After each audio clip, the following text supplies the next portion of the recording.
What happened to your face? What do you have on my face? Are you calling me ugly? It's weirder looking than normal. I think More something's wrong flesh with is your... apparent. Yeah, right. I think something's wrong with your screen there, then, Joey, because my face is the same. No, you got high on shrooms and shaved your face, didn't you? I didn't get high on shrooms, but I did shave my face. With a rusty butter knife. Just. I think I found the intro for this week.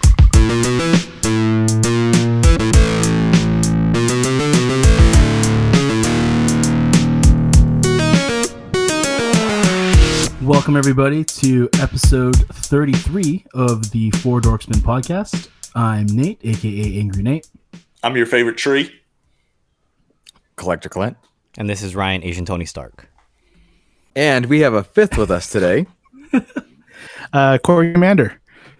Not Corgi Kohmander, the Corgi Kohmander. The Corgi Kohmander. He does not actually need much of an intro. That's right, that's why we're done. I'm pretty sure everybody knows who he is. But he's joining us today. If you guys don't know who we are, the Four Dorksmen, we are a podcast that four guys just hanging out, talking crap about whatever we feel like. Plus one today. Talking crap or whatever we feel like. You can always follow us on Twitter and Instagram at @the_Dorksmen. You can email us at dorksmen@gmail.com. I wouldn't recommend it. We won't respond. Play along. We'll respond live on the air. That's the thing. We respond live on the air. We don't respond via email. It's so 2000 responding to emails. Very, very year 2000. Nate doesn't know how to type very well. I don't. Part of the problem. Or math. My math is awful as well. Yes. But yeah, also play along, dorksmanbingo.com. We've got a bingo card, and it's great. And we're always looking for more squares and stuff, so please play along. Punch out. That boy ain't right. Neither of you two are right. Nope. Neither of you do. But we'll let Corgi give Corgi a chance to actually introduce himself properly. Corgi. Name's Corgi Kohmander. Oh yeah, sorry. Corgi Kohmander.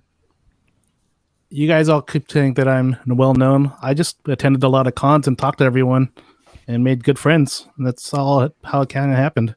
Well, but it's more than that too. I mean, you're first of all, you're a wealth of knowledge. Secondly, you're one of the most generous people I've ever met.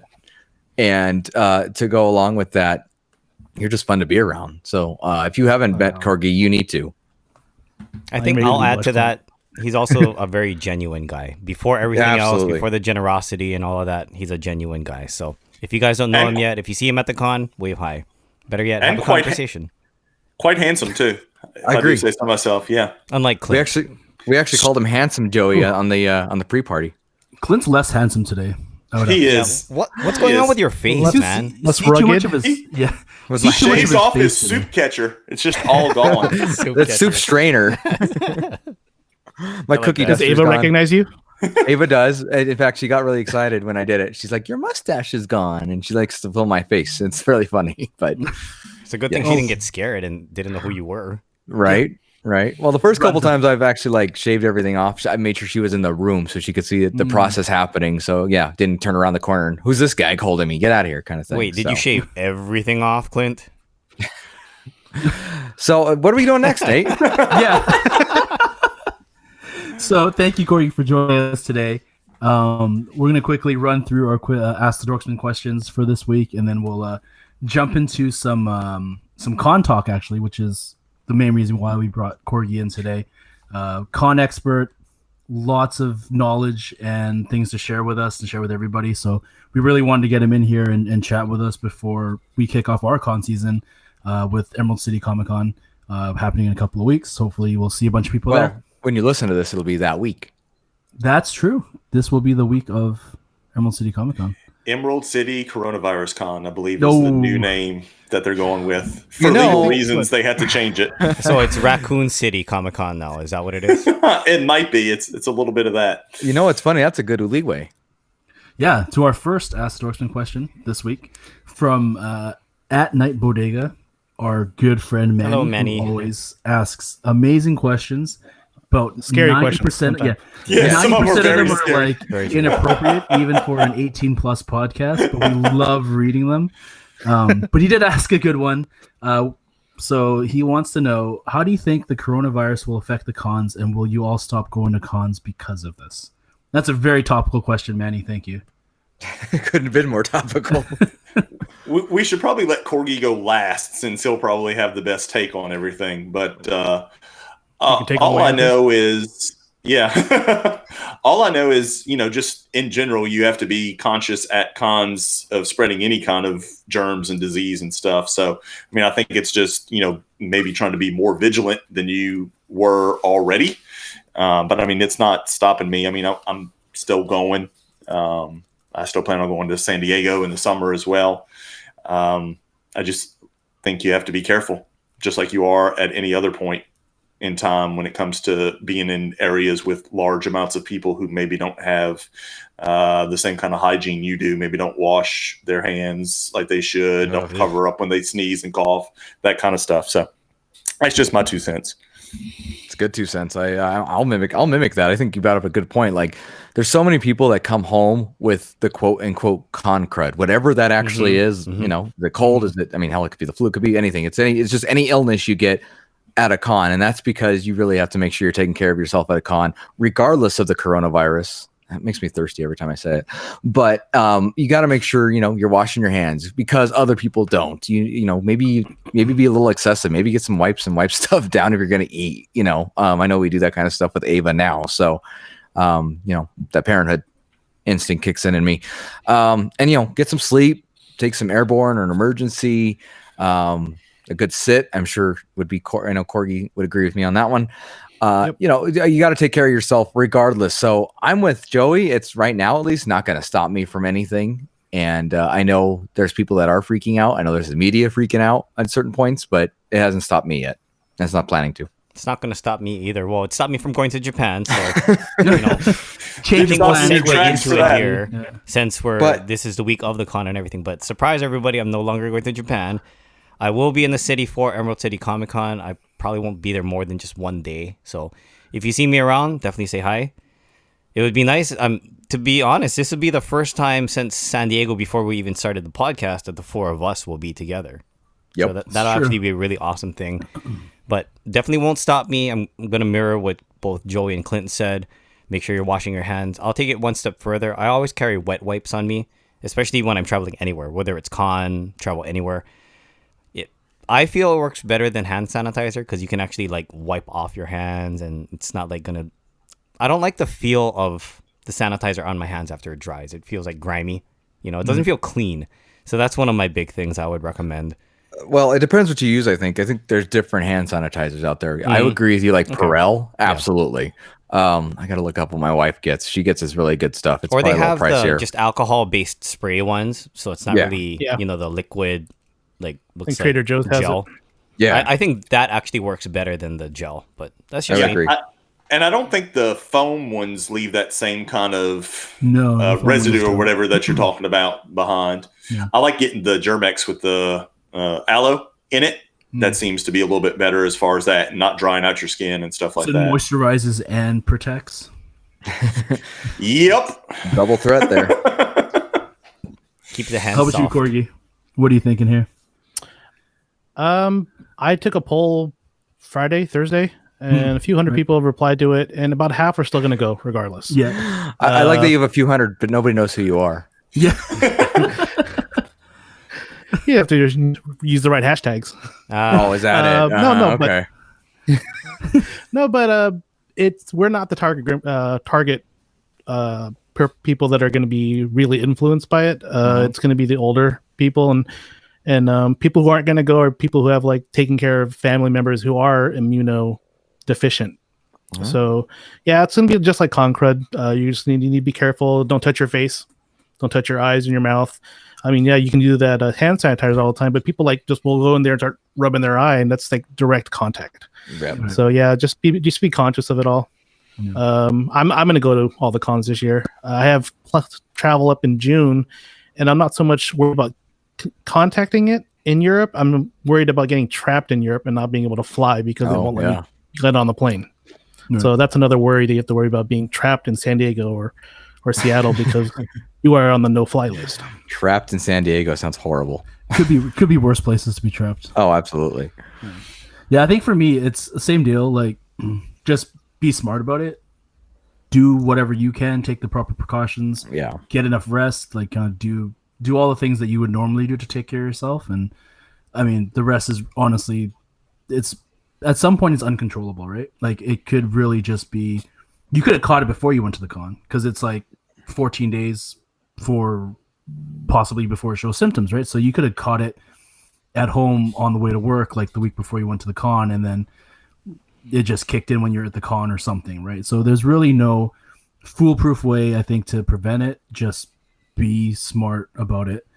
And just to kind of bring up that point where, I don't know, you guys know about GDC, the Game Developers Conference. So that was completely postponed in San Francisco.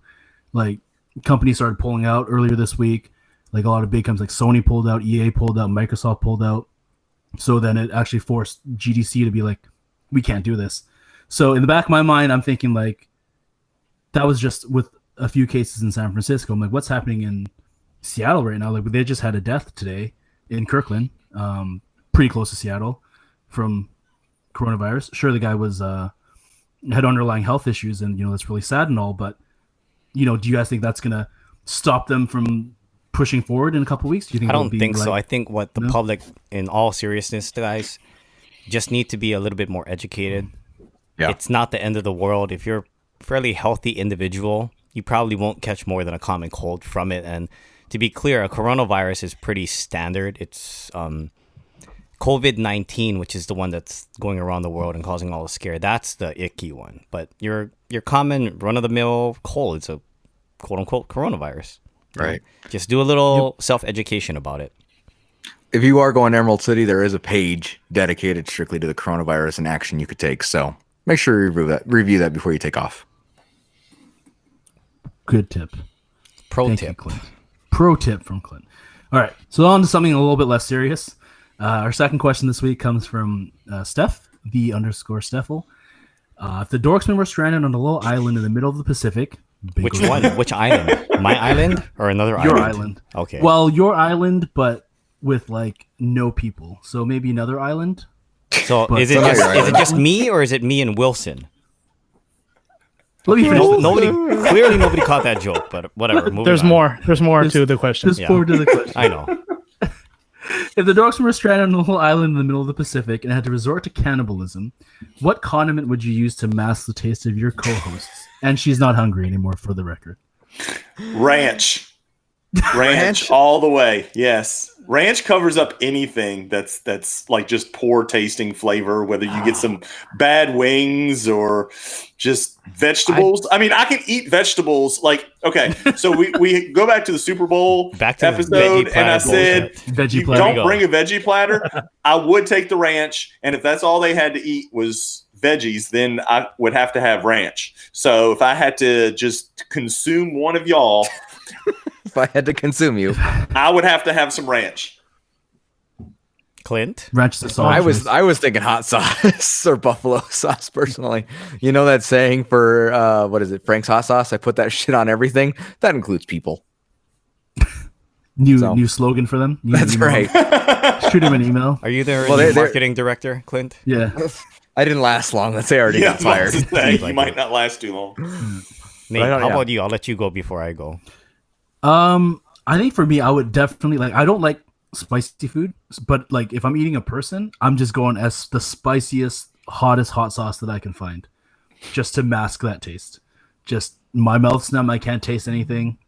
Perfect. But then if you get it too hot, then you won't be able to finish eating the person, and then you starve to death anyway, and now you just wasted that. You die as a partial cannibal. So why waste it? Die as a partial cannibal. Yeah, like you were like a cannibal for like 2 bites. I could stand to lose a few pounds, so I'd be okay. You said it, not me.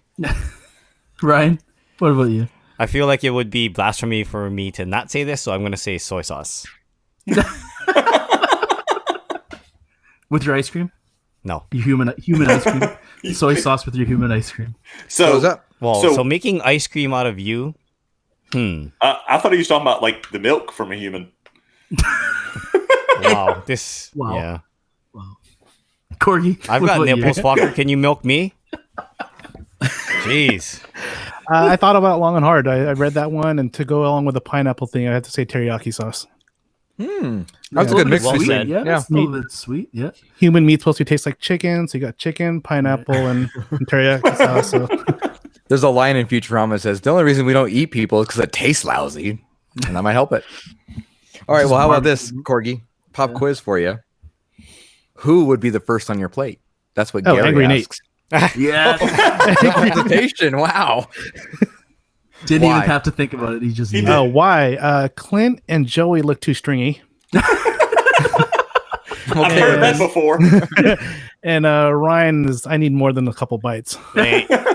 Wow, he came to play. I love it. Yeah, I'm the toothpick. he was prepared. To go I'm the along with that, toothpick. Manny asks, okay, so which body part would you start with for Nate?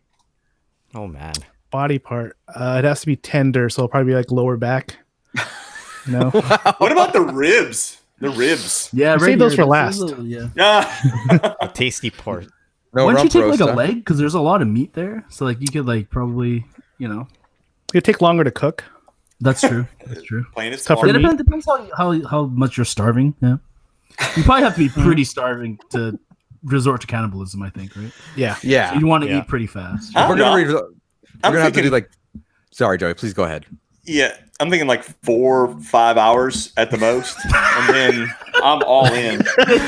That's like an episode of South Park, isn't it? Where they get snowed into a studio and they're like, I haven't eaten in 3 hours. And then they're like, I'm going to have to eat a person. Kind of Isn't thing. that So- how long your flight is from Louisiana to like? Yeah. Well, it'll come with snacks. He's gonna- 4 he's No gonna- snacks on the plane.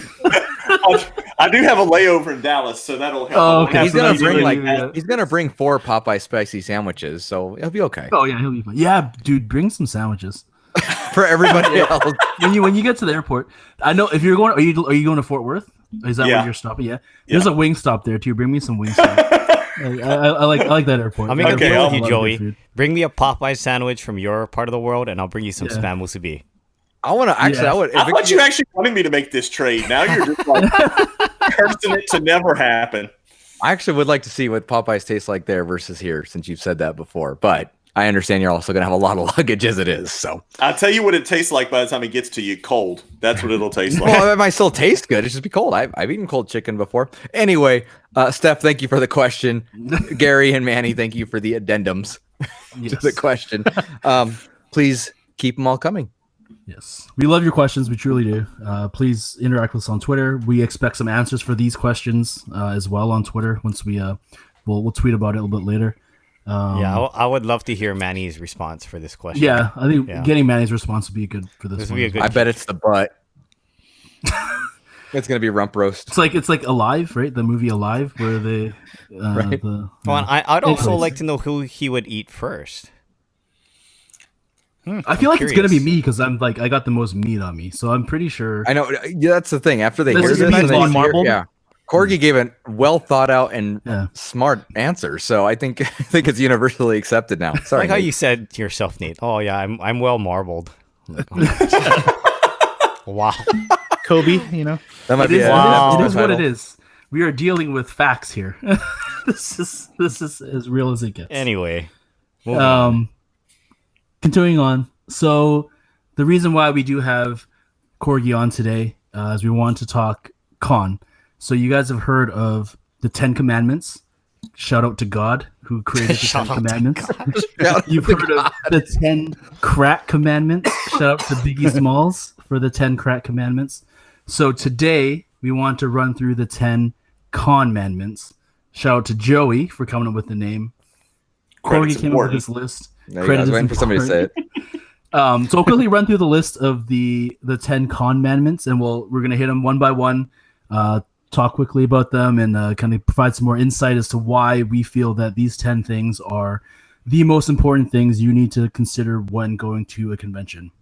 So number 1, be kind. Number 2, research. Number 3, hygiene. 4, clothing. 5, prep and gear. 6, cash and credit cards. 7, collectibles and swag. 8, good sit.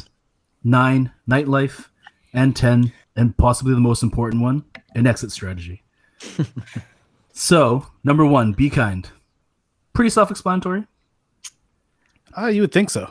Yeah, right. I feel like a story coming on. Yeah, from Corgi kick us off. Well, kick us off with the story. If you sit down or if you just people watch and just people pushing and being into to the ADA or cutting, it's just not there. I mean, they're mean to security, they're mean to the people at the booth, fellow collectors. There's not enough kindness. If there was, we wouldn't have these fights and all these problems that we have at con that people hear about. So just be kind. I mean, everyone's there. They've taken flights, time off. There's crowds. Everyone spent money. Take a second and think about what other people are going through, and just be kind to everyone, not just your fellow con-goers, but everyone working there. Oh, good point. Inside and outside of the con. Yeah, that's a big one too. I guess like when you're out eating at restaurants and stuff like that, just realize that like the city is getting a huge influx of people. So everywhere you go in the city is going to be much more people than they normally get. So if it takes a little bit longer to get your food or just sit down or find a place to eat, like just chill out. You're not the only one dealing with that, right? Yeah. Corgi brings up a good point when he talks about being kind to not just your fellow con goers, but also like the employees, the people working the con. Like at the San Diego Comic-Con, I was at the Entertainment Earth booth waiting, and that's probably where I saw the most harsh treatment of the people that were working the line. You usually have that person that's their sole job is to be like the human flag to mark where the end of the line is, so people know where to go line up. And people were just being so harsh to this woman. She had to call her supervisor over like 3 or 4 times to talk to people because they were just like berating her and just like acting like it was her fault because they had capped the line and just all kinds of stuff. And it's not worth it to these people to be there to get just crapped on for, just most of them are probably working for a pass for the day would be my assumption. I know some of them might get paid, but I think a lot of them are volunteers. Yeah, some get nothing. The majority of them are volunteers. More of the reason so it's like you should be nice to them. Yeah, so it's like give those people a break. They're there just trying to do a job. I'm really glad you said employee or volunteer too, Corgi. That's a great perspective. At the end of the day, like you said, I mean, we're all people and we're all there. And I mean, whatever you're fighting about just isn't worth it. It's a very first world problem. Right. Yep. Whatever, if you're fighting over a toy, that's what I picture. I picture these guys fighting over a toy, and I just feel like showing them a video of that 5 years later and saying, look what you did. Look how stupid you were. But look at what happened at Funimation. Yeah. I mean, look, I feel like the bait booth has that happen all the time. Yeah, that's true. I mean, I'm not an experienced con goer by any stretch, but I was just happened to be walking through. This was on a Sunday. Them handing out tickets for Figpin, and people were swinging elbows and yelling. And the poor guy who was a Figpin employee, I mean, he was basically ducking for his life, just putting him up in the air, hoping people would grab him because he didn't want to get smacked. Yeah. Oh, yeah. Yep. And I grabbed one because one just happened to fall right in my direction, but I didn't even mean to grab it because I was at the wrong place at the wrong time in a sense. But guys, at the end of the day, it's not worth it. Yeah, you might lose out on something you want, or heaven forbid, something you want to sell. But big deal. Move on. Good point. I love the employee part, though. I also want to bring up the be kind to cosplayers as well. Yeah. And be respectful to those people that are, a lot of the women are dressed up, kind of scantily or whatever. Like they say, cosplay is not consent. That goes into the be kind category as well. Very true. That's a Corgi saying. I love it. Be respectful to those people. Ask them for permission before taking pictures with them and all that stuff. And, I don't remember if it was Corgi that shared it last season, but somebody did say, hey, ask these people, their social handles, if you're going to post it on Twitter, to tag them in it. So, they get, recognition for all the, hard work and, hours and time that they put into this, costume that they're wearing around. Yep. By the way, it was Corgi said it, I think on the Secondary Heroes around San Diego Comic-Con time. So 9 months ago. Corgi, I hope that you know that we actually listen and pay attention. So hopefully we're spreading that message further to other people thanks to you. No problem. To go off of Joey, also talent. Be kind to them. They don't owe you anything. They don't owe you a picture, an autograph. I mean, if they're eating, leave them alone. Read the room. And then when it's a good time and you think you can tactfully ask for an autograph, whatever, then go for it. But yeah, they're people also. I love that you put this first, by the way. Yeah, this is probably the most important one, I think. It encompasses a lot. Just basically be a person. Be a person first, right? It's the golden rule. Yeah. Do unto others as you'd want them to do unto you. Yeah. Aside from being at the con, you should just be kind to everybody. You should live that anyway. We're not even talking about conventions anymore. Yeah. We're talking about basic human decency. We got deep quick. Yeah, we did. But that's a good one. Moving on. Research, number 2. Research is a big one. Yes. First time I went to Comic-Con, San Diego Comic-Con 2012. Wife surprised me with a Sunday ticket. We showed up at like noon, thinking we're just going to stroll in and do everything. Oh boy. It was probably my worst experience ever. I think we left around 5 and I was miserable. I was like, I hated that. Why would you ever do that? Then I joined Twitter and started doing my research. And, you know, if you want to cosplay, you have to know where to take the best pictures. If you're going to be a collector, find out where the booths are going to have their lotteries or their ticket handouts, or if you're going to go for autographs and photos, find out ahead of time if they're doing sales, where those distribution tickets may be. And it's just a lot of research. You really cannot go up to the Funko booth and say, so what are these and can I get it now? Because aside from a slight eye roll from everyone around you asking that, you're just going to look like a dork. So I think it's okay to look really like a dork, though. Just specify. Yeah, just not the good kind of dork. Like as long as you're a dork's man. Yes. Given present company. Well, I mean, if you stroll up there with an attitude, I mean, you just can't come to these crowded events and expect to be handed everything. Right, and that ties back to number 1. Yep. So unfortunately, if you are listening to this now and you're planning to go to Comic-Con and you haven't done anything, you're too late. I mean, and that might be a lesson you have to learn the hard way. I know a lot of people don't. I know you're given a ton of warning online on social, along with, I mean, I know a number of podcasts have done this. We mentioned the Secondary Heroes. I know the Funko Funcast makes sure to point it out every time cons are coming up. So you really need to be paying attention, I would almost say year round, for whatever con you want to go to, because things can change. I mean, especially we talked about coronavirus, people could cancel. So you really need to be paying attention throughout the whole year when you're doing your research and you're planning to go to a con. Yeah, this goes even for the small local Comic Cons or whatever they call them in your area. You know, I'm from Hawaii, obviously. We just had amazing Hawaii Comic Con last weekend. And was it really amazing? Yeah, it was actually pretty cool. Billy D. Williams came out. Oh, nice. Mark Paul Gosselaar was here, so Saved by the Bell, obviously a big thing of my childhood, right? So that was pretty cool. Mm-hmm. Yeah. I wouldn't say it's too late, Clint. There's a lot of standby lines with information out there. And follow the stars and the boosts that you like, because lots of times they'll add additional info on maybe additional giveaways they're doing. So join Twitter, join Instagram. Some of them have information on Instagram, but definitely join Twitter if you don't, and be active there. There's no harm in asking questions, like if you're not sure about something either, because everybody's gonna have that first con that they're gonna go to. So if this is your first time you're going to a con, don't be embarrassed to ask a question. There's a lot of good people out there that are willing to help and get you your answers and make sure your first con experience is very enjoyable. But if you don't ask the question and you're just kind of fumbling around, that's on you.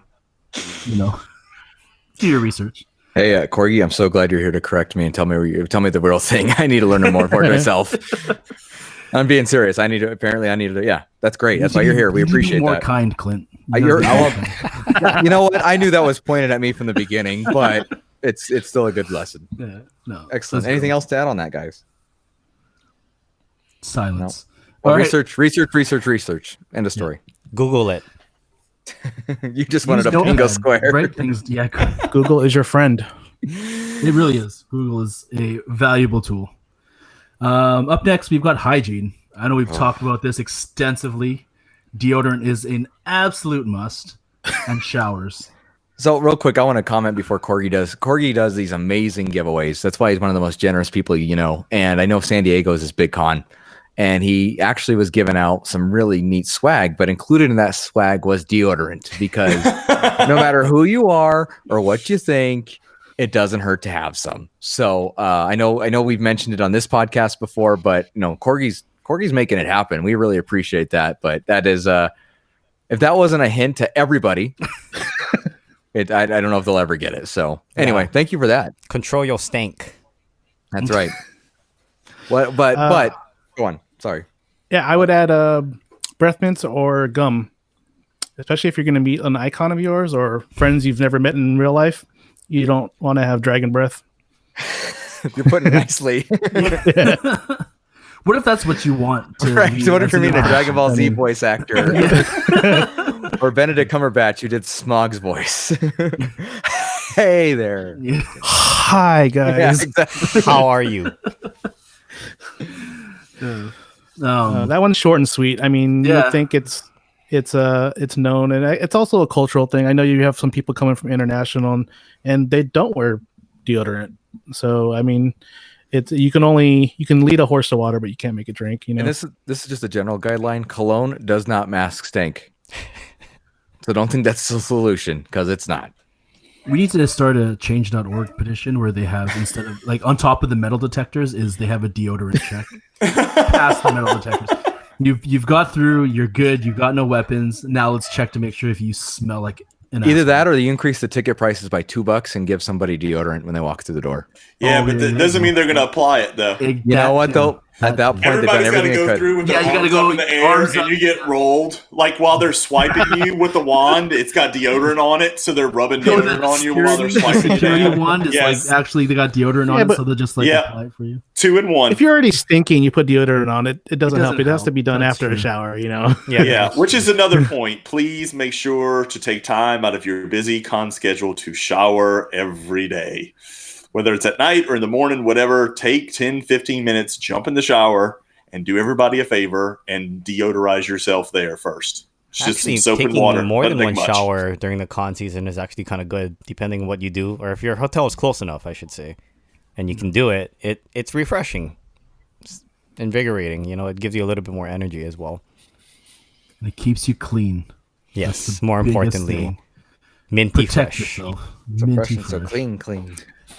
Oh, Clint dropped Easy, the big outcast.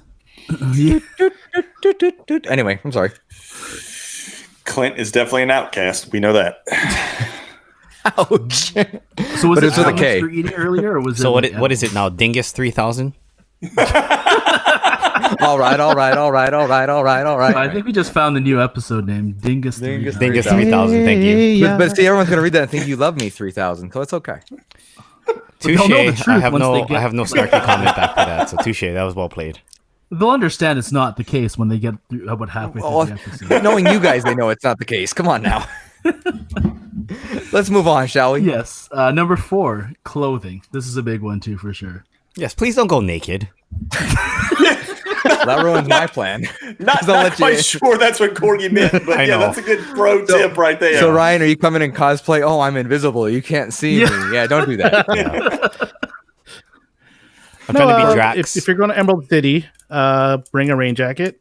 Bring something warmer.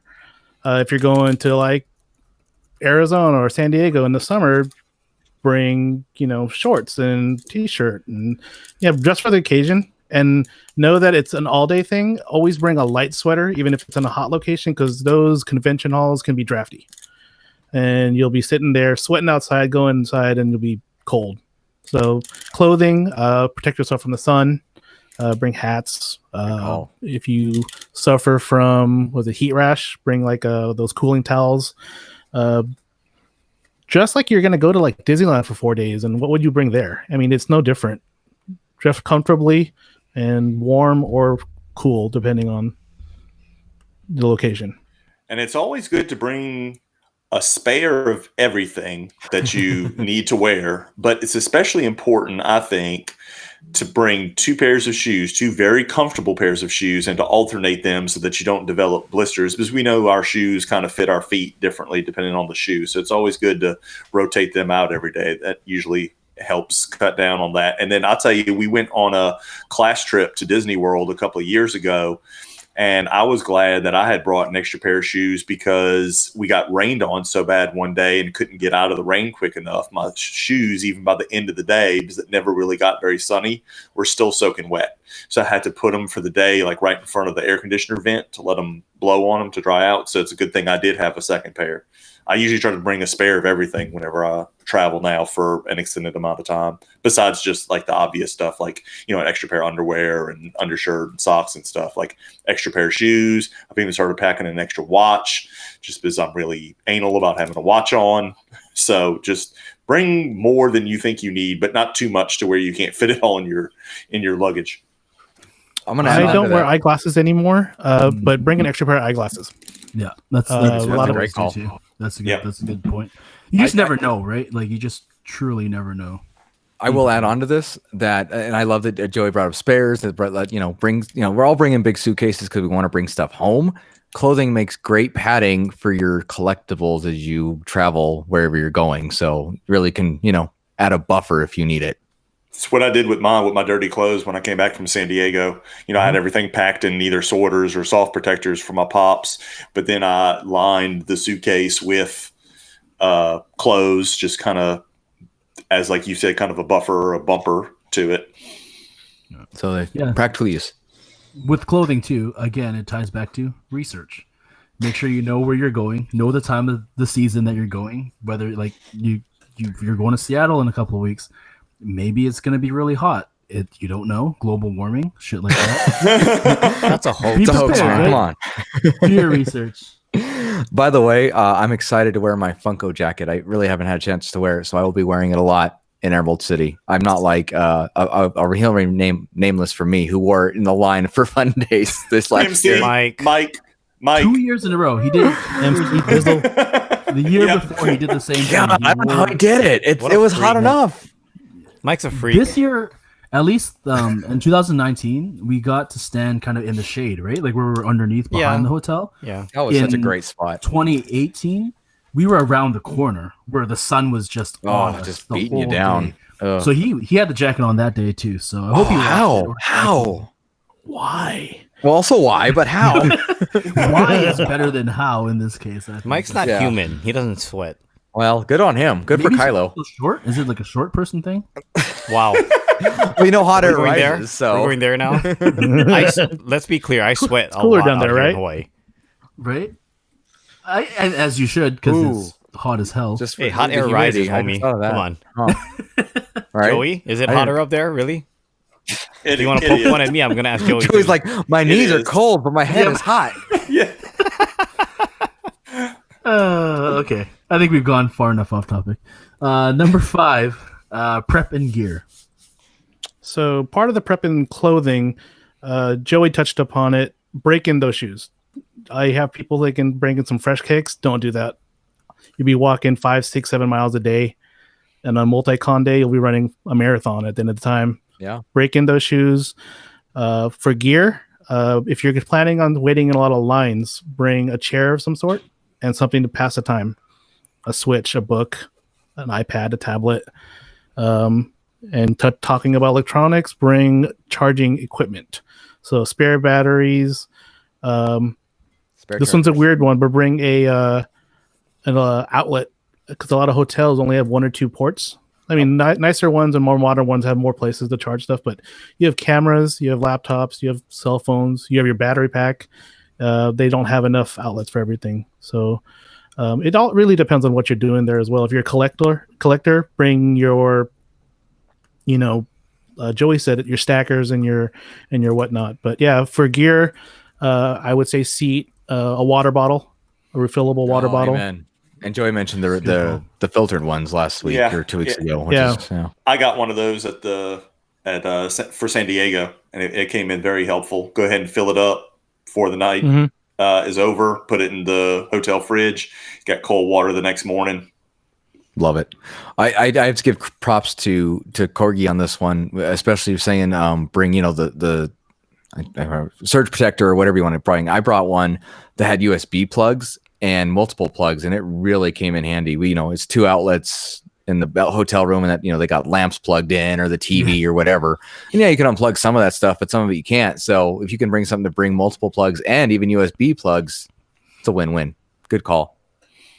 That's actually a really great idea, and that's one of the things I'm going to put on my list myself for Emerald City is bringing something like that, because you're totally right. You just never know when you're going to need an extra plug to charge your stuff. Right. It's I tell you, I saw the same thing that Clint was talking about, the power strip that Corgi mentioned, and I brought it to San Diego, and we didn't end up needing it as far as plug space, but how it did come in handy is where my bed was, my phone wouldn't have been able to reach all the way there, so the power strip kind of acted almost like an extension cord, so that my phone could be by the bed to where I could, hear the alarm go off and not have to, jump up halfway across the room to go get it. That'd be like a tiptoe for you and just reach over. Yeah, go gadget arm to grab it. Go gadget arms and you're good. Ryan, any extra prep and gear stuff for you? I would say another tip here, if you don't have a portable seat, since not all of us have those kinds of things, steal a towel from your hotel room. It beats sitting on the concrete. Just sit on the towel. That's what I did it a few years. So, especially if you're in line for preview night and you're sitting there for like 5 hours waiting for it to open, it's one of those things you'll be glad you have something soft to sit on. Corgi mentioned the raincoat. I'll tell you what we started doing, and this again was on that Disney trip. A tip that I got from one of the teachers that I went with was, instead of bringing a rain jacket, grab like 3 or 4 of the disposable dollar ponchos from the dollar store or Walmart or wherever, and they take up so little room. It starts to rain, you open it up, put it on, and then as soon as it stops raining, you just take it off and throw it in the trash. And you don't have to worry about carrying around a wet rain jacket with you or anything like that. It worked out very well. Nice. But if you want to bring a rain jacket, don't feel hesitate on that either, because a rain jacket can be shake off kind of thing. So right, just another option. Yeah, no, it's good call. I've recently bought a rain jacket and a zip up hoodie that turns into a satchel. You flip it inside out. So really? Yeah. I would love it. Did you share that online at all? I think a few months back, yeah. I wouldn't mind seeing it again. I remember seeing it. Yeah. I wouldn't mind seeing that again. I love it. That's awesome. Disneyland. You go in the morning, it's cold. By the time it's afternoon, you can throw your stuff in there and wear it throughout. That's smart. Cool. You're a smart man. That's why you're on here. Why we have, and we like you, but yeah. Genius level with the CONmandments. Moving on, number 6. Cash and credit cards. This one seems like a no-brainer, but I feel like some people just don't really think about this one too much, and it kind of bites them in the ass in the end. Yep. Do you want to share that with us, Corgi? Yeah. Always bring cash. Cash is king. Wi-Fi sucks. Cellular sucks. And if you plan on buying stuff there, bring as much cash as your budget allows. I usually bring 100 or 200. It usually covers me there. And if you're traveling from abroad, tell your credit card companies that you're going to be there, so that you get denied at the booth. It's not that much. And then keep track of them. I'm a veteran, like you say, but I've lost my wallet and my credit card several times. It's just in the everything going on. I'm doing Corgi loots. I'm paying for the bill. I've left the credit card at restaurants so many times. Just keep an eye on your stuff. I left my cell phone at the Fugitive booth at San Diego Comic-Con this last year. It was haunting because I couldn't tell anybody to go get my phone. So they were totally cool. Shout out to the Fugitive booth for helping me out. But it was just that by itself was bad. So I can't imagine your credit card, kind of thing. The cash is a good idea, and I'm really glad you brought up, especially for like Nate traveling abroad, telling your credit card or working out something, because I don't know how that works to get cash like out of an ATM for you guys if you were, from another country, essentially, I guess. But can you just go to an ATM and get cash or no? Yep. Oh, okay. Well, good. I just have to pay like a stupid amount of fees. So it would be like fees on the card, fees on the machine, and then the conversion fee, and then probably like another international foreign transaction fee. Yeah. So just like 4 different fees for like $20 will be like $40 to take. It's so stupid. So if you can help your Canadian friends out, yeah. There are websites where you can buy or purchase foreign currency, and they either mail it to you or you pick it up at a location. You can Google it. What about buying like a Visa gift card or something? Does that work? Sure. Well, you know what the problem is? You have to be able to spend that all, though. You know what I mean? You don't want to leave like 72 cents on it or $1.97 or whatever. So $1.25. I actually, I have a hack for that. When everyone was giving those Visa debit cards, Visa gift cards, I bought a Square card reader and I would pay myself, and I'd get the 1.5%, whatever, but I would get the full amount in my banking account. Right. So, right. Smart. Either that, or I mean, what I do when I get them is I go buy another gift card, like just Target. You know, I mean, that's not helpful for the con. That's what I do. Very good. So cash is important. Cash is king. I like that. Cash and dollar bills, y'all. Credit is also important. Credit is very important. Credit is important in all context. In all context, especially in the money context. Number 7, collectibles and swag. I feel like Corgi's got a few things to say about collectibles. he knows collectibles.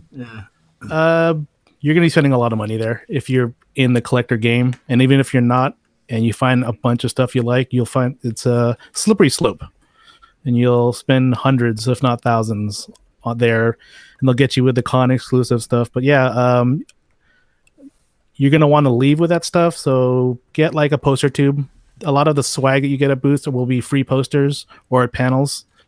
And it depends what you collect. If you collect fig pins, they have protectors for that. If you're Funko, they have protectors for that. I mean, it really depends on what you have, but definitely it's also go kind of the research stuff. Research the booths that you're going to collect at. Set aside a budget for it, and be prepared to spend and wait in lines. Yeah. I think Corgi hit the nail on the head when he said budget. I think that's a key thing too, is to set yourself a limit ahead of time and understand that you will most likely go over that. So don't go to your max. Oh, the most I can possibly spend is $200 on stuff. Yeah. Don't set don't set your amount like that, because that's like me. Like, I've already been kind of compiling a list of the few must-haves that I need to get. And I'm just making sure I'm leaving myself some leeway, because I know there's going to be some other stuff that I come across at a booth that I wasn't even thinking I was going to visit. And I'll just be walking and I'll just be like, oh, that's really neat. I've never seen that before. And that goes with one of my fandoms. I'm going to have to get this. So make sure you leave yourself not only room in your budget for stuff like that, but room in your suitcase for stuff like that too. Before you end up having to ship it back via FedEx. Because that's not cheap. Correct me if I'm wrong, Corgi. Isn't Emerald City has one of the if not the best artist alley? Yes, it's one of the best and biggest that I've been to. It's upstairs. It has its own section in the building for it, and you can get stuff: T-shirts, posters, pins, buttons, figurines. I mean, there are hundreds of them there. There's rows. I get lost every year thinking I know where I'm at. I turn around, there's a whole nother room. I'm like, oh, I thought it was just A through Z. Now we're doing AA through ZZ. So it's long. It's huge. Nice. So that's just an example. You never know what you're going to see when you get in there. So prepare. Hey, go back and do your research, as we said in commandment number 2. The second commandment. Yeah. For collectibles and swag too, especially with collectibles, like the guys have touched on, it's your budget is meant to just be a guideline, because you're gonna see something that you weren't expecting to see. But also be prepared to, if you're gonna get in line to buy stuff, do the lotteries. Give yourself a chance, even if you're not sure. Give yourself a chance, because there's gonna be something that maybe a friend wants, or if you want to flip it, hey. There's no shame in that, right, MC? You hang out with Mike too much, Nate. Wow. And Corgi mentioned getting stuff to protect your collectibles, whether it's Funko and you need some soft protectors or sorters, or it's poster tubes if that's your thing. But the one thing that I didn't find out about till San Diego was if you are going to be collecting pins, to buy some of those locking pin backs. Oh, right. For that, because most of the backs that come with the pins are just kind of basic, and they have a tendency to come off, especially if they get caught on something, if you're wearing it on your lanyard or your backpack. And Amazon it's basically 2 different styles. There's the one that you use the Allen wrench to screw it down on it, and then there's another type that's kind of like a pull type locking system, and they're not very expensive at all. I just went ahead and bought a little pack, I think of 40 before the con season got started, and it comes in a little plastic carrying case. So I'll be carrying that around with me to have some spares, because I'm sure I'll see a couple of pins that I want to add to my backpack or to my lanyard or to my collection in general. Nice. Yeah, good call. That's awesome. Moving on to number 8, a good sit. Make sure to pronounce that. Sit. I mean, both. I mean, you want both. I mean, just maybe not a point there. Maybe outside the con at your hotel or somewhere better. Yeah, a good deuce is important too. Yeah, stay regular, folks. Yes, yes. Metamucils are. Eat your fiber. Yeah, eat your fiber. There's a lot going around on the con. There's celebrities, there's giveaways, there's panels, there's collectibles. You know, there's crowds, there's amazing cosplay. Take the time to sit down and relax. People watch. Your body will appreciate it. Your mind will appreciate it. You know, I try to do it at least a couple times a day, or else you'll just be drained and you'll be missing stuff because you'll be zombie mode. But yeah, good to sit. If you find a time when there's a nice comfy chair available somewhere, like at the places where you can eat at the con or somewhere else, just if you're not in a hurry to go somewhere, if you're not on time schedule, just take 5 minutes, sit down, take a breather, re-energize yourself to get going again, because you will be running and gunning for a long time. I know in San Diego, I slept probably 5 hours a night, You overslept. Yeah, exactly. Who sleeps 5 hours a night during con time? Come on now. I sleep longer than that, but that's just me. Yeah. No, that's a good idea. Like, honestly, it is a good idea to be rested, because you're going to pay for it. Like, a lot of us we're employed, right? So we work when we get back. We're taking a few days off to go to these cons. We want to have fun, but remember, when you get back, you may have another day off, maybe, and then you're back to work the next day. Yeah. You don't want to run yourself ragged for 4 days and then be sick and miss out for work for another like 2 or 3 days just to make up for the time you've already missed, right? So that's just something that's just like the self-care part, where it's like, protect yourself, be smart, be kind to yourself. Even, if you want to run it back to Commandment 1. Right. And a lot of the time when you're at the con, you're pretty much running on adrenaline for a good amount of the time. You don't realize how tired you are until you actually have that good sit, and you're like, shit, I was tired. And then at that point, after 5 minutes, you're like, you know what? I think I'm going to take 10 more. Realistically. Yeah, that's why we're laughing. Yeah. I agree with you. Yeah. And I think you're right. It's one of the reasons it's a commandment, is because it's easy to forget.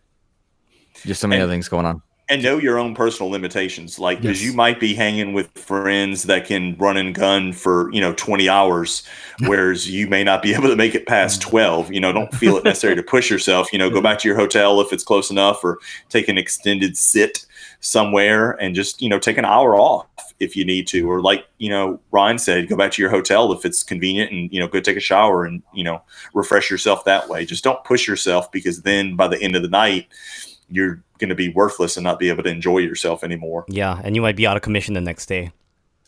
Don't There's sacrifice. Right, exactly. Yeah, there's no shame in going at your own pace. Yeah, everyone totally goes at their own pace, regardless of what you do, and a con should be no different. You're there to enjoy yourself, and if one of your friends is trying to push you to do something you don't want to do, just tell them no. Don't give in to peer pressure, boys and girls. Don't give in to peer pressure.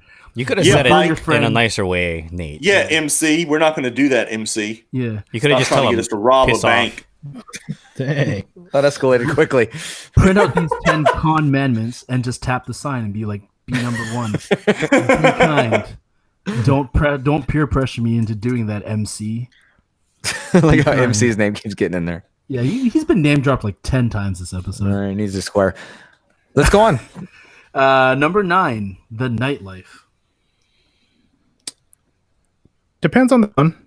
Emerald City is picking up on the after parties after the con. So San Diego has dozens each night. Oh my gosh. But yeah, the con does not end after they shut the doors. No. I mean, they have late night panels, they have offsites, they have activations, they have parties, they have meetups with your friends. I mean, if you want to go to sleep and rest in, that's all for it. But to know that there's stuff to do at nighttime, usually after a con, especially at the bigger ones. I don't know. I can't say much for the smaller ones, but even the small Doctor Who one that we have over here, I say small, but there's nighttime events as well.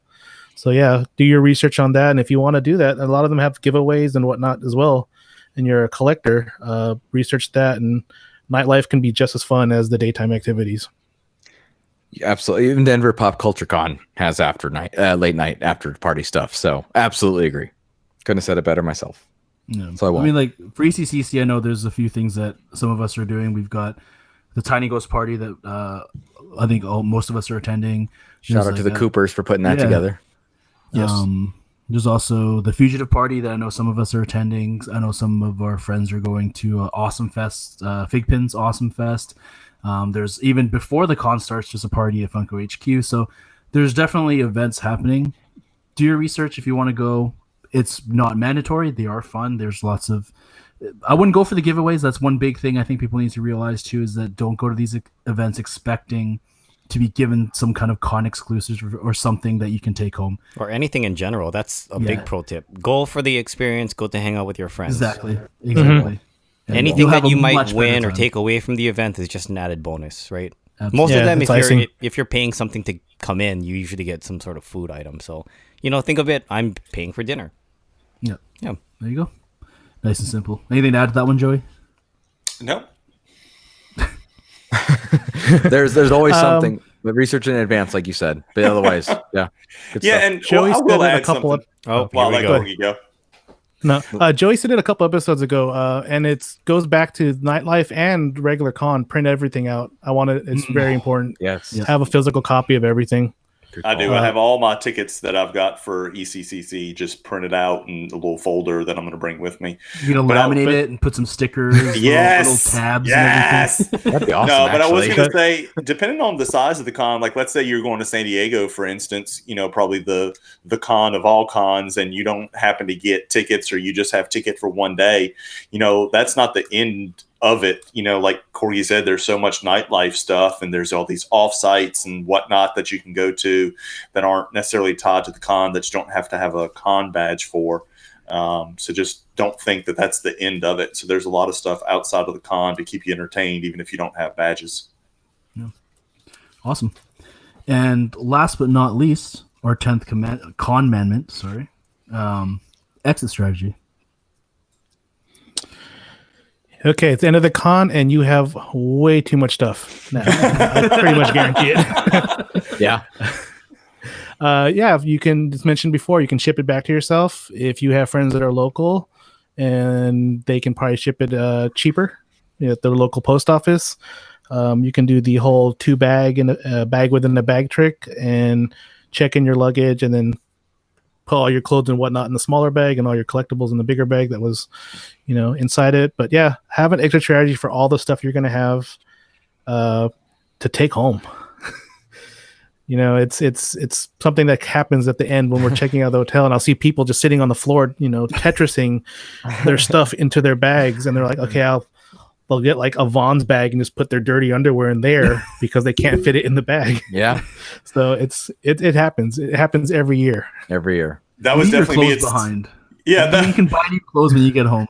Well, you said clothes, but at San Diego, I was definitely Tetrising all my stuff. Like, it took me a couple of hours to pack. And then at the very end, I was like, you know what? I'm going to have to leave stuff. Like, I left food behind. I left, like, toiletries behind. I just didn't have room for it. I had to make a decision. What do I need to bring back with me? So, like, this time again, I'm going to make sure for, like, toiletries, I get the travel size disposable stuff to bring with me. That way, A, it takes up less room, and B, if you don't have room to pack it on the way back, you can just leave it and you're not really out any money. Either that or, Joey, the other thing too is you can actually not pack it at all when you come over. Go to CVS or Walgreens, wherever, pick it up, toss it before you leave. That way you don't have to bring it over, nor do you have to worry about bringing it back. Yep, there you go. I just like the fact that Tetris is a verb. Tetris it totally is, though. Yeah, everybody and their mom knew what you meant. Thank you for the English lesson 2 weeks in a row, guys. Thank you. Oh, sorry. Do we need a Clint Sing square? Because I don't think we should. No, please no. Please no. Andrew, forget that you heard that. Yeah. It's more like Clint hums most of the time. Yeah, you don't want me Clint singing hums anyway. off key. So hum on key, I'm okay? Or No. it won't be English. It hasn't happened yet, so that's fair. Okay. Touche. But a Clint hurts our ears square. Yes. Yes. Yes. Good one. Yes. That'd be filled out every week, regardless every if I week. sang or not. Yeah, that wouldn't. It's free square. Every time he talks, my ears hurt. Exactly. That's why everybody, when I say anything, cringe a little bit when I start speaking. Yeah. Anyway. So yeah, there you have it. There are 10 CONmandments, and Well, those are Corgi's 10 CONmandments. 10 CONmandments. Which, by the way, Corgi, I love the order you put them in. It's very good. Especially at the end there where you did, exit strategy makes sense to be the last, but I mean, nightlife is towards the end and a good sit is a good reminder. Like, it was a good list, good order to put them in too. Hopefully everyone listening will put that in their head and remember that chronologically. We should get these printed out as like business cards. Put Corgi's Twitter handle on there, and you know what? I make them as business cards and then tape some deodorant to them and pass them out. Oh my god! Yes. Oh god. So what, are you going to be the guy at the entrance if somebody's coughing, thou shall not pass? Yeah. It makes sense to do it at a con, so yeah, maybe. Yeah. I do that like at the airport and I look at me funny. Just have a wizard dress up. Yeah. Yeah, you be cosplay like Gandalf, just like Con wizard. stopping people that are coughing. Anybody listening, knowledge is power. If anyone has anything else to add to any of this, please share it with us. We have a limited time. I'm sure we could go on, but we would love to hear anything in our social media channels that you might think of to share. Because, even this isn't my first con, but I've learned a lot just listening today. So share.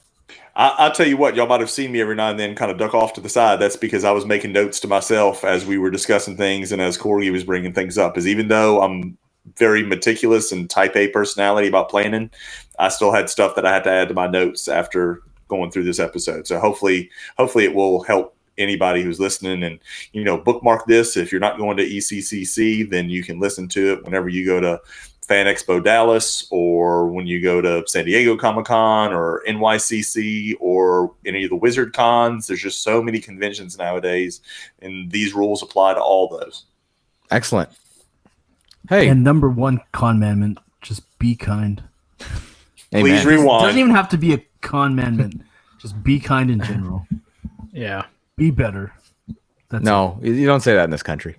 You don't say be best. We don't like that here. He's from Canada. Be like He's Corgi. okay saying that. Yeah, be like Corgi. I like that. Yeah, like be Corgi. If I could be like Corgi. Oh, please don't. There you sing. go again. Oh, Stop. Stop. We're going to lose all 3 of our listeners if you don't. Well, I'm one of them, so that's only 2. And then your mom's the second one, isn't she? She'd probably be gone, yeah. Yeah, she doesn't want to hear him sing either. Anyways. Shout out to Clint's mom. That's going to be a square soon. Shout out to Clint's mom, yeah. Yeah. Hi, Clint's mom. Oh, thanks. See, and then Corgi made it nice. Corgi shout out from Clint's to Clint's mom. From Clint's mom. We need a shout out from Clint's mom. That's what we need. Yes, we need to get Clint's mom to record something for the podcast. I'll try to find it. Can she record an intro for us? I'll do it. I'll ask her. Just because you guys want it. Awesome. Yes. All right. Well, that wraps up our main segment for this episode. What time is it, Joey? It's game time. There you go again, Clint. Jeez. It gets me pumped. What can I say? Put on some deodorant. All right. That's what that is. Yeah. This week's game is brought to you by Corgi Kohmander. This week's game is called Who Let the Dogs Out? Who. I knew I would get that from somebody.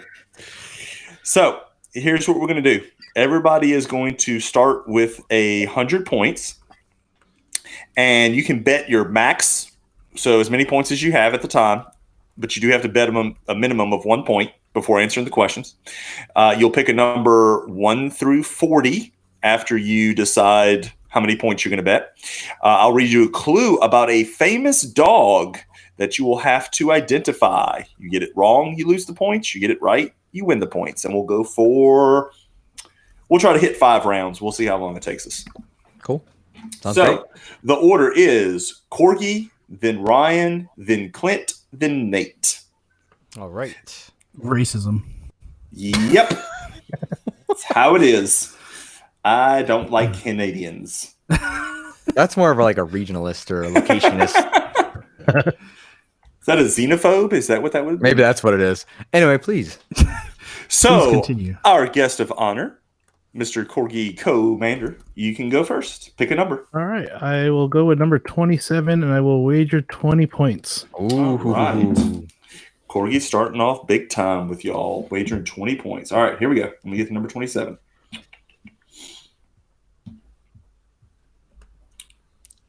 All right, number 27. A dog that plays basketball sounds like a pretty hokey premise for a movie, but this dog's story is a surprisingly touching one. The abandoned golden retriever crosses paths with a young boy, Kevin, who discovers the dog's unique talents for playing hoops. The best part? There's no smoke and mirrors here. This dog is a real-life basketball playing pup who can score baskets. Who is the dog? Who is Bud? Air Bud? I will let you slide because his full name is Buddy, but I will give you the pass since you are a guest and I like you and I don't like anybody else on this podcast. So there you go. I guess I 20 points to you. Then. Yes, you would have. No, I like you too, Ryan. Hey, thanks. All right. So there goes number 27. You are up next, my tiny friend. Let's go with number 12, and I will also wager 20 points. Trying to keep up with Corgi. Here we go. Question number 12. Okay. Part of the original Toy Story gang, this toy dachshund with a unique body made a name of himself early on in the franchise thanks to his unique Southern accent and unwavering loyalty to Woody. Time and again, he helps the rest of the toys throughout their various journeys. Who is he? Who is Slinky or Slink? Very good. That's exactly correct. So, Clint Dingus. Let's go 25, and I will go number 25. Okay, so 25 for 25 points. Clint's trying to pull ahead here. The late Parsons Russell Terrier was said to have stolen everyone's heart after starring in the French 2011 film The Artist. The black and white film tells the story about the romance between an experienced actor and a rising star, taking place in Hollywood in the late 1920s. In real life, this dog lived to be 13 years old. Oh, you thought they were going to all be easy, Clint? Oh, I'm sorry to have misled you. I did not, but I didn't. I've never seen the movie. That's the problem. So you want the actual dog's name? It doesn't say if there's a different name between the actual dog and the character the dog plays. Gotcha. Let's go with Spot. Nope, it was Uggie. Uggie. Uggie. But I never gotten that. Nope, you wouldn't have. But it's okay. We still don't love you. All right, Nate, moving on. What question number would you like?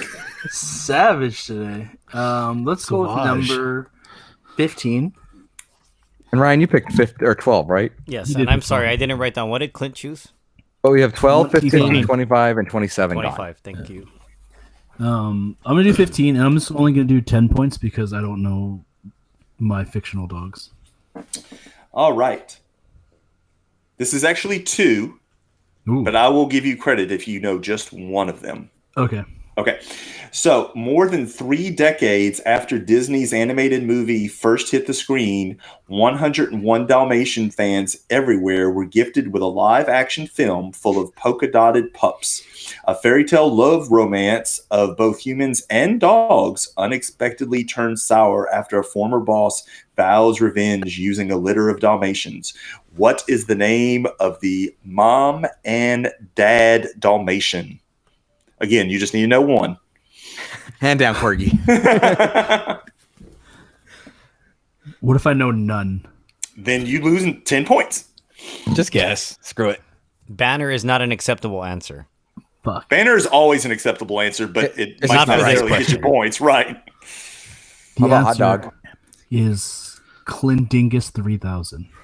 All right. Go ahead, tell them, Corgi. Is one Perdita? Yes. Yeah.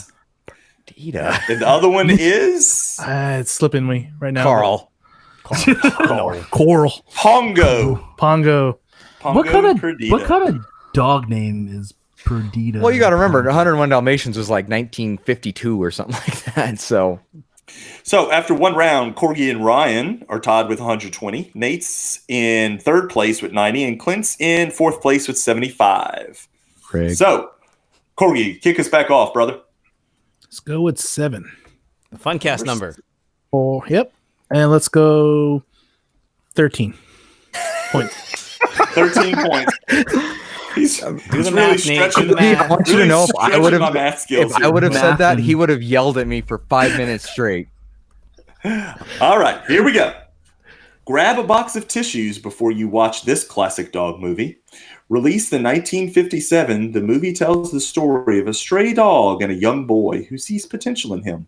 Slowly but surely, this yellow Labrador mix earns the love of the Coates family, protecting them from all sorts of danger. He doesn't think twice about risking his life for them time after time. What is the name of the dog? Let's go Lassie. No, it is not. It's Old Yeller. Yeah. It is Old Yeller. Never watched it. What? Yes. What?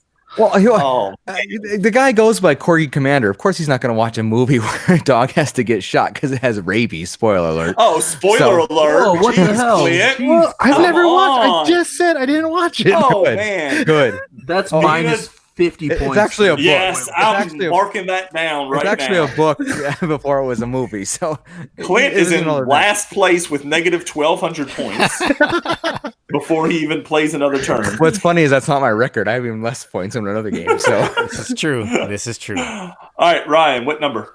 I will do number 2, please. Okay, number 2, and how many points? Stay with 20. Staying with 20. Okay, trying to take a commanding lead, if you would. I wouldn't. All right. Filmed in Texas, this 1974 movie features a golden mixed breed dog who's simply looking for a home. He longs to be part of the Chapman family, and when their 2 young children are kidnapped, the pup doesn't hesitate to step up. He helps the humans solve the case, leading the children back to safety and earning a loving home in the process. What is the dog's name? No clue. Hot dog. Anybody know? Pluto? Nope. It's Benji. Benji. Oh, Benji. Really? Yep. No, He's it's a a joke. golden mix? That's what it says. Or goodhousekeeping.com is wrong. I don't know. Just blame them. Good housekeeping. Hey, that's where I found my Hey, fair information. enough. No, Little I terrier. just, yeah. That's Yeah, I why I thought got Benji thrown was- off. I'm like, this sounds like Benji, but he's not a gold. Anyway, whatever. Anyway, Clint I'm gonna go- Dingus. I'm going to go number 33, and I am going to go with 50 points. I got to get back into it. I'm already, yeah. Big, or get all the way out of it. One of those. I'm Right. sorry. Tell me the number again. 33. As in the 33. episode number. Ooh. Oh, nice. Real Or Larry skinny. Bird. Do Whoever. math. All right, we get it. Here we go. Like a Yeah. burn on you. If every owner had a high-tech collar that translated their dog's every passing thought, they'd probably hear many of the same lines that came from this dog in Disney's Pixar's Up. The animated pooch became a trusty companion for Carl and Russell in the movie. He also touched everyone's heart with his memorable line, "I just met you and I love you," something that Clint has never heard. But anyway, You just what said my mom is your listens to this. Come on guess? now. The answer is Doug. Yes, it is Doug, and I heard your mom was hesitant at first too. But you know what? We'll move on to Nate's turn. Squirrel. Let's go with number 30. I love you, Clint. Thank you, Corgi. You're welcome anytime, by the way. Clint, just to clear up things to where people don't think I hate you, I am moderately accepting of you. That's better than what I thought you were gonna say. seriously, Clint, I do like you. I wouldn't make fun of you if I didn't like you. That's All why good, I never make fun of Nate. All right. Well, we know you guys bottom have that line, love. Yeah, it's fine. Speaking Joey of loves me which- the most. Speaking of which, forever and always. Nate, He went you 30. 30? Okay. Yes. Just double checking. How much did you wager? I missed that. We'll do 20 this time. 20. Here we go. The massive dog that guards the junkyard beyond the baseball diamond is a source of paralyzing fear for the neighborhood kids who play there. When they encounter him on their mission to find a lost Babe Ruth ball, they eventually discover that he's merely a friendly and drool-prone dog who becomes something of a mascot for the crew. Oh, come on. And you can either name his real name or the nickname that the kids gave him. I'll accept either one. Is it Hercules? It is Hercules, well done. Nicknamed the Beast. Very good. I forgot his real name. Well done, sir. Yep. All right, so heading into round 3, Clint Dingus has managed to come up to first place with 125 points. Nate is in second with 110. Corgi has 107, and Ryan is back to an even 100. Round 3, Corgi, choose a number. Let's go 37. Okay, 37, and your wager? 20. 20 points. Here we go. Based on a children's novel, this movie is likely to have inspired more than a few dog adoptions. When a young boy, Marty, discovers that a sweet beagle he's encountered around town is experiencing abuse from his owner, he makes it his mission to set this dog free. What is the dog's name? Wow. I have no clue. I have no clue. It doesn't even sound vaguely familiar. A beagle. Huh. Yep, the dog's name was Shiloh from Saving Shiloh. Mm-hmm. Yep. Is that a Disney movie? Sounds like it. I'm not sure. Sounds like a Disney movie. Ryan, your number and your wager, sir. Let's go with number 1. Oh, number 1. You're going to make me scroll all the way back to the top. Thanks, bud. Yep, just for you. And I'll stick with 20 points. 20 points again. Here we go. Named after the famous composer, this St. Bernard dog brings together the Newton family with his loving nature. But when a vet accuses him of being a vicious animal, the Newtons are divided about euthanizing him. In the end, the family goes to great lengths to rescue their beloved pet from harmful hands. Who is Beethoven? Hey, you didn't even let me get out what is the dog's name. You only get half your points. I was hoping you'd say Mozart. Yeah. No, my first thought. I gave you all 20. Who is singing? Soliardi. I think it's pronounced Beethoven. He's French. Beethoven. Beef oven. Who is John Williams? Beef oven. Sorry, just got it. I got tickled by the way Ryan got tickled about it. Who is Danny Elfman? I'll take number 6, please. Ryan. And number of points. Let's go 20. 20 points at number 6. Okay.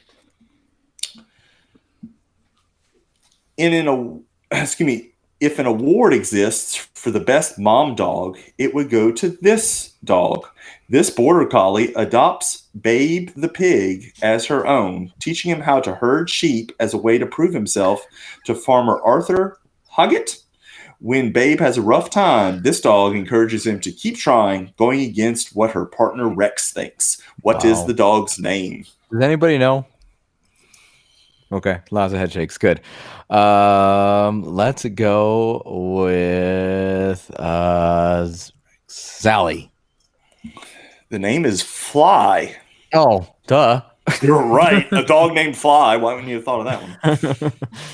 Hello. Yeah, but Perdita McFly. makes sense. Yes. I would have said Perdita. Yeah, Perdita and Pongo makes sense. That'll do, Anyways. pig. That'll do. Nathaniel, it's your choice. Whoa, am I in trouble? You used my full name. I did. Lover's quarrel. That's how close we are. Nathaniel Sebastian Smith. That's his full name. Nobody knows that. Just it me. really is. I just let it out. It's pronounced Smythe. You have you have the whitest last name for being somebody who's not white. How do you know I'm not white? I can see you. That's racist. That's just No, the that's truth. racist. All right. Number 5. Number and wager. Number 5. And I'll just do 10. Okay. Number 5. Everyone can agree that Marty McFly and Doc are the main stars of this futuristic movie with a cult following. But it's also fair to say that both of them couldn't have altered the future for the better without this dog's endless support. If you get this wrong after last week, man. Right? Yeah. The dog's name is Einstein. Einstein is correct. Copernicus is Doc's dog in the past. In 1955. It's still applicable. Yeah, if he'd have said Copernicus, I would have given him credit. I'd have let him slide on that one. Well, they sent Einstein in the time machine before Marty went in it. So yeah, the clue obviously relates to him, but I would have let him slide for that. Yes. Okay. All right. Heading into round 4. Ryan and Nate are tied with 120 points. Clint has 105, and our very own Corgi Kohmander is in last with 87 points. But you're still first in my heart, Corgi. Just remember that. If there's anything I've learned from this game, it can change quickly. So yes, it can. Your wager and your number, sir. Let's go with 17 and another 20 points. All righty then.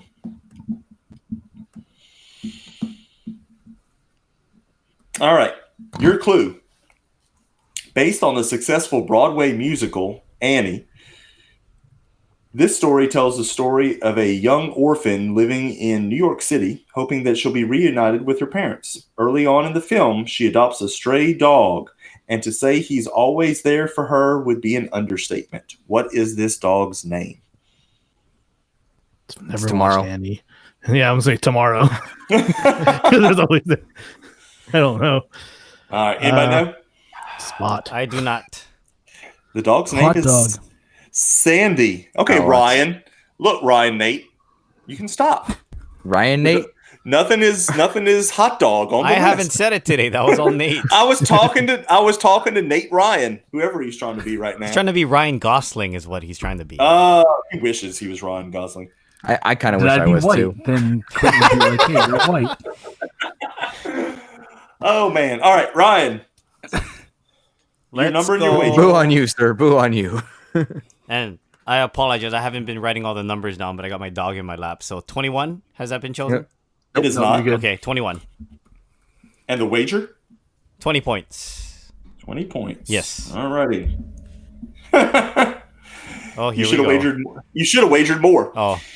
In 1969, the Mystery Machine made its debut with 4 teenagers and 1 Great Dane in it. Although he can't speak, his gang of mystery solvers have no trouble communicating with him, especially his best friend, Shaggy. Scooby-Dooby-Doo. Going, Raggy. Very good. Exactly correct. It is. There's a new Scoob movie coming out. Scooby-Doo. About how they met. Yeah. It's about Yeah. a cartoon about how they met. Scooby and Shaggy met. It's called Scoob, isn't it? It is. Yep. So Scoob's a puppy then. Yeah, but not as annoying as Scrappy Doo, apparently. Oh, God. Hopefully. Yeah. He probably doesn't have little man syndrome. He might not. I don't know. You calling out MC again? Yeah. There we go. There it is. All right. 19, Clint. and I will take 20 points, please. I'm sorry, what, 19? 19 is the number, 20 is the wager. Okay.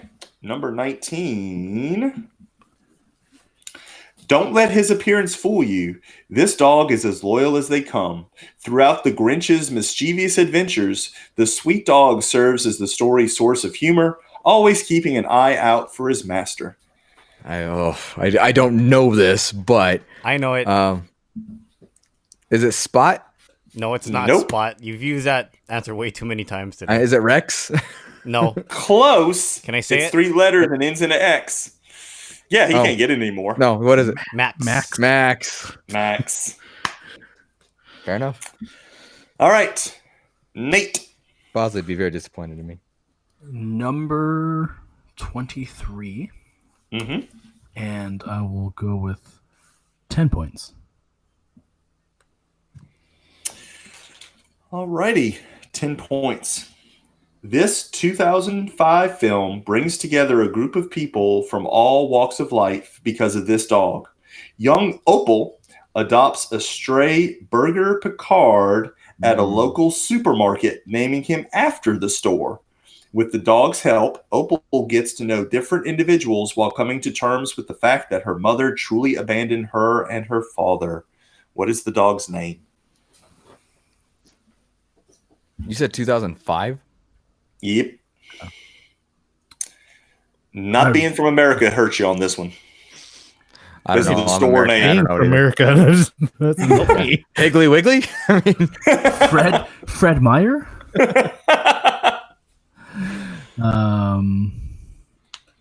Yeah, I really don't know. It's Safeway. Hooters? Come on. Hooters? The dog's name is Winn-Dixie. Because of Winn-Dixie. That's totally a southern thing too. Yeah, and it is. It is a southern supermarket as well. All right, heading into the fifth and final round.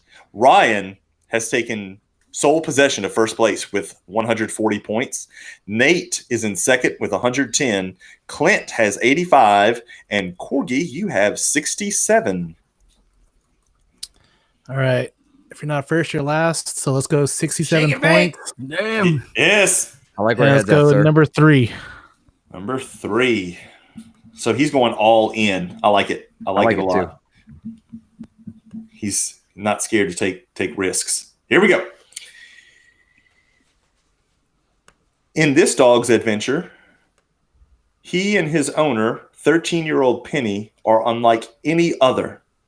This white shepherd dog has been made to believe he's a superhero dog conquering crime alongside Penny.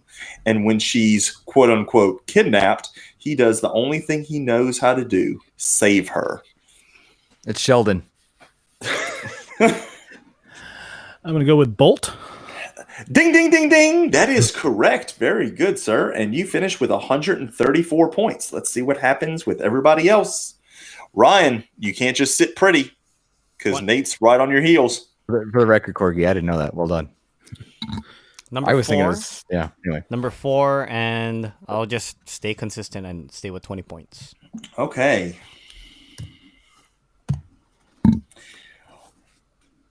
This big red dog is literally larger than life with a sweet personality. Should have bet all my Devoted points. fans of the TV show see their favorite dog in a new light when he decides to join a traveling animal show, but things don't exactly pan out the way he thinks. Who is Clifford, the big red dog? Very good. That is exactly correct. So Clifford you finish with circus? 160. Apparently it's from the movie Clifford's Really Big Movie. Oh, okay. So that's where the clue came from. Clint, I'm all in it. Possibly take the lead. But I got to go all in. If I would let you bet all your points. But I forgot to put that rule in that people that have a 5 at the end of their current score going into round 5 cannot bet all those points. Well, you deducted some. No, I'm kidding. I'll go number 8 and everything. 1,200 still, so. I'm really trying to get myself out of the hole here. All right, your clue. Throughout the 1930s, this dog was the most popular canine on the screen. Originally portrayed by Pal the Wonder Dog, an American Staffordshire Terrier, he immediately stood out thanks to the ring around his right eye. The 1994 Little Rascals film recaptures the mischief of the dog that he got into with a handful of his fellow rascals. Oh, sheesh. Well, you know what? I've said it a number of times, and it's more difficult here than it would be. I'm going to go Spot. Oh, no. I didn't think it was right. Answer is PT. Oh. Oh, yeah, of course. Oh, it's Petey. Yeah. Of course it's Petey. Of course it's Petey. Nate, this is all on you, sir. You have 110 points. First place right now is Ryan with 160. So I'm assuming you're betting 51 points. Because you can't do math, so I wanted to help you out there. I'm going to bet all my points. Oh, okay. Go big or go home. Just I like want to, yeah. All right. And your number. Oh, I should look at the list. Number 10. Number 10. Over 160 episodes, Orphan Boy Rusty and this German Shepherd dog travel together to help soldiers establish Western America. Coincidentally, the real-life name of the pup was the same as it was on the show. He starred in a total of 27 Hollywood movies, earning a place on the Hollywood Walk of Fame. Come on, Nate. I want to guess after he doesn't get it. I think I know it. I'm just gonna guess. I have no idea. Yeah, I have no idea. Just say a name. Say a famous dog name.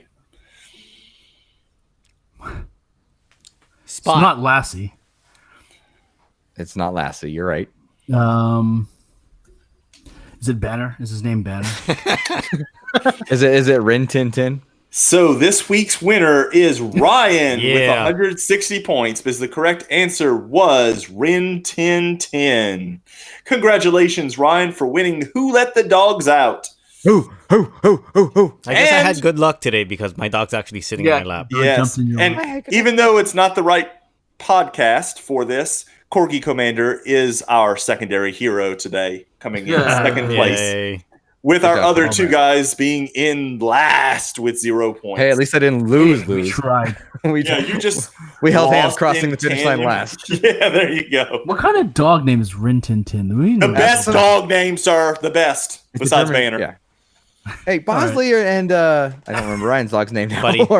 Buddy are also in the room. And Corgi's in the room. Come on. Look at his shirt. There's a Corgi on it. Eating noodles. That's an awesome shirt, noodles. That is awesome. Ramen, sorry. All right. Joey, actually, that was really well played. That was a fun game. It was fun. tough, but that was fun. As usual. They're always a bit more difficult. And we didn't all get a negative 175 like you expected. Yes, that's as correct. predicted. You predicted us to be in the super negatives, and we only hit 0. So that's true. Ahead of the curve. We should have been more Nate. It's true. Yes, I bet 1,000 points, please. Yeah. So there you have it. This week we've gone through the 10 CONmandments, care of our very own good friend of the podcast, Corgi Kohmander. So make sure you follow us on Twitter, Instagram, _Dorksman. Make sure you email us if you want. We'll probably read your email on the air and answer you there versus actually emailing you back. Hey, where can we get a hold of Corgi? Exactly. I was about to get to that. Sorry. Yeah. Corgi, where can we find you on Twitter? At Corgi Kohmander. That's CORGI KOHMANDER.